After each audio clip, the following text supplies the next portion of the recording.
What if there was a radically better secret way of negotiating that could get you almost everything you wanted in the negotiation without having to give up anything? It sounds kind of crazy, but the FBI actually developed this system to convince terrorists to release hostages unharmed and couldn't legally give them anything in return.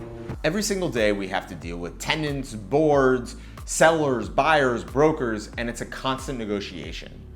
Most people think about negotiations, they think about, okay, this person wants X, I want Y, what's the middle ground? But in reality, what the FBI figured out is that what people really want is not the thing they're negotiating for, it's to be understood and heard. And you can distill this genius negotiating strategy into key parts.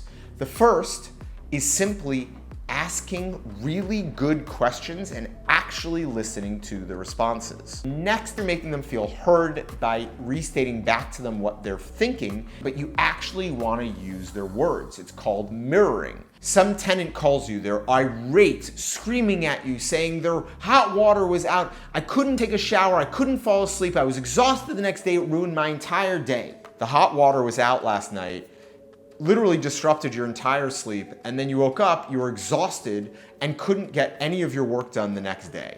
Just repeating back the person's word reaffirms their point of view and makes them feel seen and heard. It diffuses anger and tension, and once somebody's amygdala, their fear center, is turned off, they're much more rational and open to hearing arguments. That is when you state your case and make your offer, and you want to make them precise, not rounded. You know what, I'll offer you $2,500.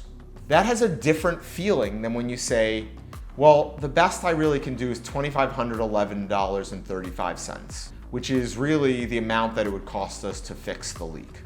When you give a precise number, even if it's a made-up number, it feels more real and legitimate. Together, these techniques may sound obvious, but in the vast majority of debates, people forget every single one of these and revert to their emotional tendencies. Not asking questions, not listening, restating your own opinions and emotions, and just throwing in an offer that feels like it's somewhere in the middle.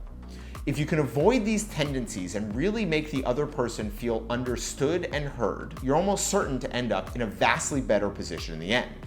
If the FBI can regularly get hostages returned unharmed without giving up anything, you can certainly get a good outcome negotiating with your least favorite tenant.